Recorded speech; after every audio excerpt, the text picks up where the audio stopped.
राज्य सरकार द्वारा गौभाल हेतु नीति सामाजिक देश रियायती दर जमीन उपलब्ध कराई। इसी कड़ी में बैठक में पंचकुला जिले वाला 4 कनात्रा कान केतरी पंचकुला 500 गौशाला स्थापित करने 20 साल पट्टे दी गई। साथियों, इसी प्रकार हमारे आज की बैठक जो हमारे भाग हित में भी एक बड़ा फैसला आज लिया गया। इसके तहत जो वर्ष 2002 में पर नियुक्त 347 ड्राइवर क्वालिफाइंग सर्विस और पुरानी योजना कैबिनेट इन कर्मचारियों को 2002 में भर्ती हुए ड्राइवरों को उनकी शुरुआती नियुक्त तारीख से रेगुलर माना जाए। मांग कि हमें 2002 को रेगुलर माना है। शुरुआती नियुक्ति की तारीख, सेवा की गणना, एसी पुरानी पेंशन योजना और पारिवारिक पेंशन योजना 1964 लाभ दान और जनरल प्रोविडेंट फंड को खोलने प्रदान किए। ये सभी लाभ अगस्त 2000 सैद्धांतिक रूप दिए जाएं तथा वास्तविक वित्तीय लाभ 1 सितंबर 2024 सरकार द्वारा तय किसी कट ऑफ तारीख हमने कैबिनेट के फैसला लिया गया। जो पिछले दिन हुआ स्वर्गीय संदीप एस धर्म पर सरकारी दान निर्णय कैबिनेट में किया गया। उन्हें कैंपस महर्षि दयाल गणित ग्रुप बी के शैक्षणिक योग्यता सहित अन्य सभी पात्रताएं पूरी करती हैं और नियमानुसार मंत्रिमंडल इस मामले में सहानुभूति पूर्वक विचार मानवीय एवं नीतिगत राहत प्रदान फैसला। हमने प्रदेश सरकारों में पारदर्शिता के लिए लगातार प्रयास। कच्ची कॉलोनियों रजिस्ट्रियों पर पूर्ण है। ऐसी कॉलोनियों में लैंड एक्सचेंज कर रजिस्ट्रियां करवाने के प्रयास किए जा रहे हैं। ये पिछले देखने में आया। इसके लिए कड़े कदम उठ अब कच्ची कॉलोनियों में भूमि रजिस्ट्री के एक्सचेंज सभी पत्रकार मैं ये कहना फैसला ये भी किया गया है। देश के यशस्वी प्रधानमंत्री आदि नेतृत्व में देश में महिला सशक्तिकरण एक संकल्प के रूप आगे बढ़ाया। केंद्र सरकार द्वारा महिलाओं को आत्मनिर्भर बनाने के उद्देश्य शिक्षा, स्वास्थ्य, कौशल विकास और उद्यमिता के क्षेत्र में विशेष योजनाएं शुरू की गई। हरियाणा सरकार भी देश के यशस्वी प्रधानमंत्री आदरणीय नरेंद्र मोदी को धरातल पर उतारते हुए राज्य में महिलाओं की भागीदारी और नेतृत्व सशक्त बना। आदरणीय प्रधानमंत्री ने भारत 2047 तक विकसित राष्ट्र बनाने का ये विजन देश के समक्ष रखा है। इसके लिए उन्होंने ह्यूमन कैपिटल पर भी अभी से कार्य में प्रतिबद्धता आदरणीय प्रधानमंत्री जताई है। इस विजन को लागू करते हुए आज की बैठक ह्यूमन कैपिटल को ध्यान में रखते हुए एक बड़ा निर्णय वो किया। राज्य सरकार द्वारा बहनों बेटियों के लिए शुरू की गई दीन दयाल लाडो लक्ष्मी योजना का आज विस्तार किया। इसी कर सामाजिक विकास के साथ जोड़ते हुए दीन दयाल लाडो लक्ष्मी योजना में कुछ नई श्रेणियों को आज इसमें जोड़ा गया। वर्तमान में जिन परिवारों की वार्षिक आय 1 लाख है, उन परिवारों की महिलाओं हमने जो 2100 रुपए का लाभ दिया जा रहा है। अब यह लाभ ऐसी महिलाओं को भी दिया जाएगा जिनके बच्चे 10वीं 12वीं कक्षा में 80% से ज्यादा नंबर के आए के अंदर क्योंकि बच्चे को आगे बढ़ाने में माँ का बहुत बड़ा हाथ, वो मेहनत करके बच्चे को आगे पढ़ाती है और बच्चा जब मेहनत करता है नंबर ले माँ का बड़ा अहम योगदान। हमने निर्णय किया है कि ऐसी उन माताओं को भी हम जोड़े, उनको हम देंगे। भारत सरकार के ऐसे निपुण मिशन के तहत ग्रेड लेवल प्रोफिशिएंसी प्राप्त की है और जिनके बच्चे कुपोषण या अनेमिया से ग्रस्त वे स्वस्थ होकर ग्रीन जोन में आ गए, जिस माँ ने उससे बाहर निकाला है मेहनत, उन माताओं को भी इस योजना के साथ जोड़ने का लिया, बशर्ते कि ऐसी महिलाओं की पारिवारिक आय सालाना चाहे 1 लाख है, उन सब महिलाओं को और उसमें एक कंडीशन भी लगी कि उनके 3 बच्चे हो, जरूर 3 से ज्यादा अगर बच्चे होंगे तो उनको इसका लाभ नहीं मिले, लाभ से बाहर। इसके साथ ही महिलाओं व उनके परिवार आर्थिक रूप से सशक्त बनाने के लिए भी एक नई पहल शुरू की गई है। जैसा मैंने बताया है कि वर्तमान में 2100 रुपए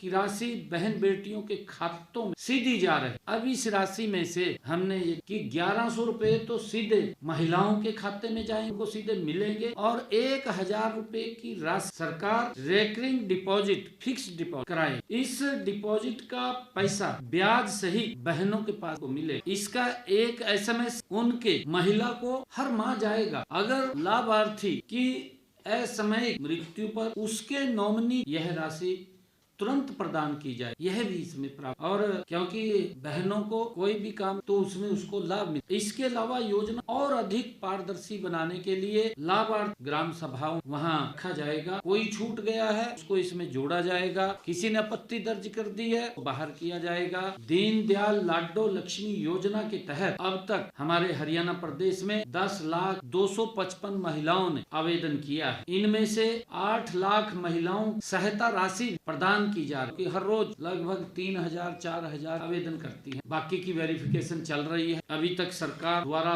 2 किस्तों में लगभग 250 करोड़ रुपए की सहायता लाडो बहनों को दी जा चुकी। और इसी प्रकार मैं बताना चाहूँ, हरियाणा में देश के यशस्वी प्रधानमंत्री आदरणीय नरेंद्र मोदी ने जब हमारी सरकार ने डबल इंजन सरकार 2014 में सेवा करने का मिला, उस वक्त हरियाणा में लिंगानुपात 871, वो देश में मेरे ख्याल से सबसे निचले स्तर पर हरियाणा प्रदेश के ऊपर बेटियों के भ्रूण में मारने का सवाल हमेशा एक कलंक के रूप में लगा हुआ। इसमें सुधार के लिए देश के यशस्वी प्रधानमंत्री आदरणीय मोदी 2015 में पानीपत से बेटी बचाओ बेटी पढ़ाओ अभियान की शुरुआत, उसी के परिणाम हरियाणा सरकार द्वारा लगातार इस दिशा में ठोस कदम और लिंगानुपात आज तक के सर्वाधिक आंकड़े 2025 ये 923 पहुंच गया है। 2025 में हरियाणा सभी गर्भवती महिलाओं का पंजीकरण अनिवार्य कर दिया गया है। उन गर्भवती महिलाओं जिनके पास पहले ही कोई अपनी बेटी है के साथ आशा वर्कर को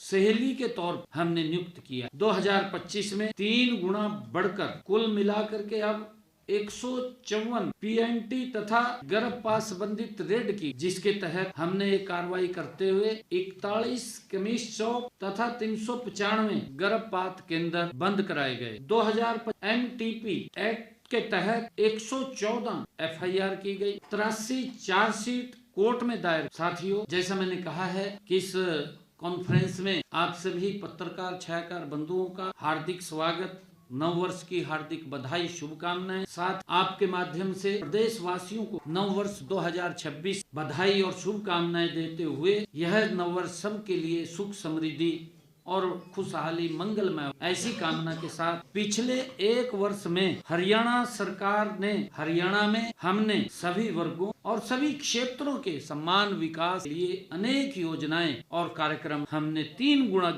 हमने पिछले विधानसभा के चुनाव में अपने संकल्प पत्र में 217 में से 54 संकल्पों को 1 वर्ष में ही हमने, यही नहीं 163 वादों पर काम प्रगति पर हमने बहन बेटियों को आर्थिक और सामाजिक सुरक्षा प्रदान करने के लिए दीनदयाल लाडो लक्ष्मी योजना, पहले ही बजट में हमने 5,000 करोड़ रुपए का प्रावधान किया। 25 सितंबर को हमने दीनदयाल लाडो लक्ष्मी ऐप का लॉन्च किया था और 1 नवंबर से हमने बहनों के खाते में पहली किस्त पहुंचाने का काम किया था। और इसी कड़ी के अंदर हमने उस बात को पूरा किया है। गति से बहनें इसके साथ जुड़ रही हैं। ये योजना लोकहित की योजना है, महिलाओं को सशक्त करने वाली योजना, महिलाओं के परिवार को सशक्त करने वाली ये योजना है। इसी कड़ी में हमने अपने संकल्प पत्र में कहा था कि हम एक योजना बनाकर हर घर हर गृहिणी योजना बना करके ऐसी बहनों को, ऐसी महिलाओं जिन परिवारों की इनकम 1,80,000 है, ऐसी बहनों को 500 रुपए का गैस का सिलेंडर हमारी सरकार देगी। ऊपर का पैसा उसके काम हम करेंगे। इस योजना के तहत 14,70,000 बहनें इसका लाभ उठा रही है और भी जुड़ रही है।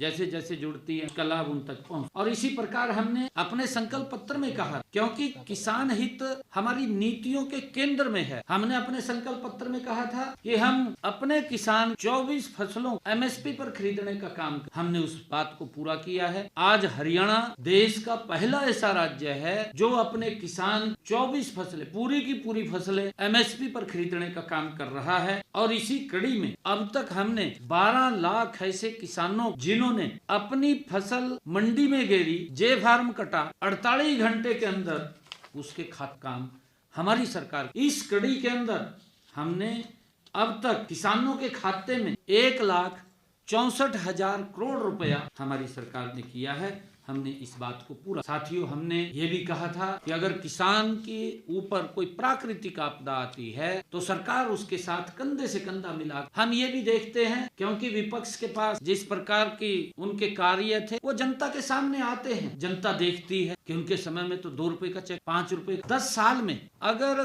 किसान की फसल का खराबा हुआ है तो उनको 1100-1150 करोड़ रुपए पहुंचाया। 2,80,00,000 हरियाणा प्रदेश आबादी है और हमारे किसानों की हरियाणा प्रदेश किसान प्रदेश है, तो उनको पूरा मुआवजा नहीं मिलता था। 2 रुपए का चेक पकड़ा दे, 5 रुपए का पकड़ा दे। किसानों के साथ मजाक होता था। मजाक ऐसे होता था कि खाता खुलवाने में 500 रुपया लगता था, चेक 2 रुपए का आता था, 5 रुपए का आता था। सोचता था अभी खाते खुलवाने में ज्यादा लगता। जब इस प्रकार का भद्दा मजाक हो, परंतु उस व्यवस्था को बदला आपके सामने है। हमारी 11 वर्ष की सरकार हरियाणा प्रदेश के किसान की फसल के खराबे 15,000 साढ़े 15,000 करोड़ रुपया उन तक पहुंचाने का काम हमारी सरकार ने किया है।